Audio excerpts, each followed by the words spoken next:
Wife के साथ तो मैं सेक्स अच्छे से कर लेता हूँ, मगर गर्लफ्रेंड के साथ या किसी भी नए पार्टनर के साथ हो ही नहीं पाता है ढंग से। नमस्कार, मैं हूँ आपका सेक्सोलॉजिस्ट दीपक अरोड़ा। हमारे क्लिनिक्स दिल्ली और चंडीगढ़ दोनों जगह पे हैं। उसके अलावा हम ऑनलाइन कंसल्टेशन प्रोवाइड करते हैं हमारी वेबसाइट drarodas.com के थ्रू, और इस चैनल डॉक्टर अरोड़ास क्लिनिक के थ्रू करीब करीब हर एक रोज़ एक नया वीडियो आता है जिसके थ्रू मैं आप लोगों की मदद करता हूँ सेक्सुअल हेल्थ के बारे में सही जानकारी हासिल करने के लिए, या वो सवालों के जवाब देकर जो आपके जहन में होते हैं मगर शायद कहीं से जवाब नहीं मिलता या सही अप्रोप्रिएट जगह नहीं मिल समझ आती, कहाँ से पूछा जाए, किस से पूछा जाए या किस वेबसाइट से सही इन्फॉर्मेशन पढ़ी जाए। अक्सर लोगों को ये प्रॉब्लम होती है कि वो अपने वाइफ के साथ या कमिटेड पार्टनर के साथ या कमिटेड लॉन्ग टर्म गर्लफ्रेंड के साथ तो सेक्स कर लेते हैं, बट अगर वो किसी नए पार्टनर को मिलते हैं या नई गर्लफ्रेंड को मिलते हैं या वाइफ से हट के बाहर कहीं जाते हैं तो वहाँ पे नहीं कर पाते हैं, एंड दे स्टार्ट थिंकिंग कि पता नहीं ये क्या हो रहा है। चलिए इसी को समझते हैं। जब आप अपनी गर्लफ्रेंड के साथ जाते हैं या आप किसी नए पार्टनर के साथ जाते हैं, तो सबसे पहले तो समझने की ये बात है कि when you are meeting a new person, आपका एक्साइटमेंट लेवल रूटीन के पार्टनर के कंपैरेटिवली यहाँ पे ज़्यादा होता है। I am talking about the excitement level. हो सकता है आपका कंफर्ट जोन आपके रूटीन पार्टनर के साथ ज़्यादा हो, बट एक्साइटमेंट लेवल हमेशा बाय डिफॉल्ट नए पार्टनर के साथ होने के चांसेस बहुत ज़्यादा होते हैं।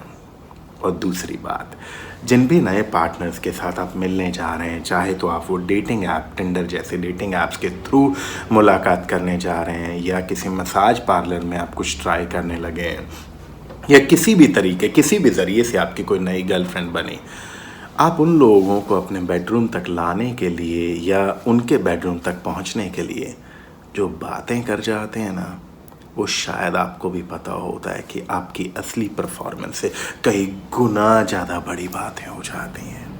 वो चैटिंग में या फ़ोन कॉल पे तो इस तरीके दिखा दिया जाता है कि जब मुझे मिलोगी ना तो बस दीवाना ही बना दूंगा, उसके बाद बस सिर्फ मुझे ही याद करोगी, मुझ जैसा तो जैसे हीमन कभी कोई मिला ही नहीं होगा।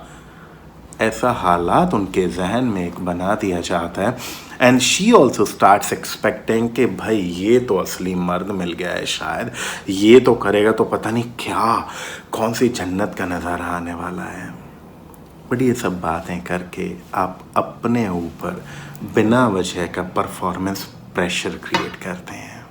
और जब अंतर्मन में ये पता होता है ना कि बातें तो बहुत बड़ी बड़ी फेंक दी हैं मैंने कि ये कर दूंगा वो कर दूंगा, सारी रात करेंगे, इतने घंटे करेंगे, बहुत सारी बातें तो बहुत सारी कर ली हैं, मगर असली हालात मेरा कुछ और ही चलता है, तो ये बातों से आपके ऊपर जो प्रेशर बनना शुरू होता है, वो प्रेशर आपकी जो नॉर्मल परफॉर्मेंस होती है अपने पार्टनर के साथ, नए पार्टनर के साथ, उस परफॉर्मेंस को भी छीन लेता है।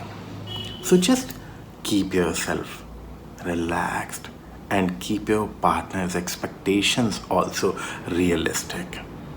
अगर आपको कोई पसंद करता है या आप उनको पसंद करते हैं, if you have some really good connection, then इन फालतू की बातों को अगर आप अवॉइड कर सकते हैं तो अवॉइड कीजिए। आप दोनों मेल और फीमेल दोनों पार्टनर्स अगर आप अपनी सही एक्सपेक्टेशंस के साथ एक दूसरे के साथ मिलते हैं तो आप उस प्रेशर को कम कर सकते हैं। एंड जो हमने सबसे पहली बात करी थी कि बिल्कुल नए पार्टनर को मिलते हैं तो एक्साइटमेंट लेवल ज़्यादा होता है। सो मेक श्योर आपको ये पता हो कि अगर मैं नए पार्टनर को मिल रहा हूँ तो मेरे साथ कभी ऐसा हो सकता है। So whenever you go to meet a new partner, you should be relaxed. And अगर परफॉर्मेंस गड़बड़ा जाती, कुछ गड़बड़ हो जाता है, उसको बहुत बड़ी टेंशन मत बनाइए। 2-4 बार मिलने के बाद, थोड़ा कंफर्ट जोन डेवलप होने के बाद, उनके साथ भी आपकी परफॉर्मेंस बेहतर होने के चांसेस बहुत हाई होते हैं। मगर उसके बाद भी अगर आपको लगता है कि नहीं मेरी परफॉर्मेंस अच्छी नहीं हो पा रही है, मैं कई बार अपनी गर्लफ्रेंड के पास जाता हूँ और बेइज्जत होके आ जाता हूँ, बीवी के साथ तो अच्छे से कर लेता हूँ, बीवी कोई कंप्लेन करती नहीं है और गर्लफ्रेंड बस इसीलिए बुलाया था, फिर बुलाते ही क्यों अगर ढंग से हो नहीं पाता। अगर ऐसी कुछ किसी भी तरीके की कुछ बातें आपको लगता है कि आपको अपनी गर्लफ्रेंड से या नए पार्टनर से कभी सुननी पड़ती हैं और आपने पूरे रिलैक्स माइंडेड करने की कोशिश भी करी है, तो अपने आप को दवाइयाँ मत खाइए।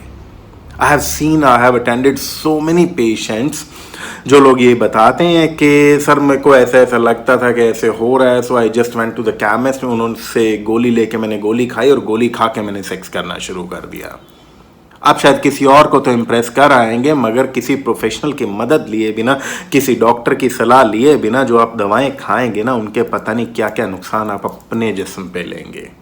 सो अगर आपको समस्या आती है, get in touch with a good professional, किसी अच्छे सेक्सोलॉजिस्ट से, अच्छे डॉक्टर से, जहां आपका मन करता है वहां पे बात कीजिए, चाहे किसी से ऑनलाइन कंसल्टेशन लीजिए। प्रॉब्लम के रूट तक, प्रॉब्लम के तह तक जाने की कोशिश कीजिए। क्या ये फिजियोलॉजिकली हैपन हो रहा है या साइकोलॉजिकली इट्स हैपनिंग? हो सकता है कि सिर्फ प्रेशर के कारण हो सकता है कुछ फिजियोलॉजिकल रीज़न भी हो, जो वाइफ ने कभी कुछ बोला ही नहीं और बाहर की एक्सपेक्टेशंस भी ज़्यादा थी और उन्होंने बोल दिया, तो वहाँ आपको प्रॉब्लम ये दस्तक देने लगी कि हाँ भाई ये प्रॉब्लम तो है। सो रिलैक्स माइंडेड ट्राई कीजिए, दिक्कत आती है तो प्रोफेशनल मदद लीजिए। डोंट सेल्फ मेडिकेट, खुद दवाएं खा के अपनी सेहत के साथ खिलवाड़ मत कीजिए।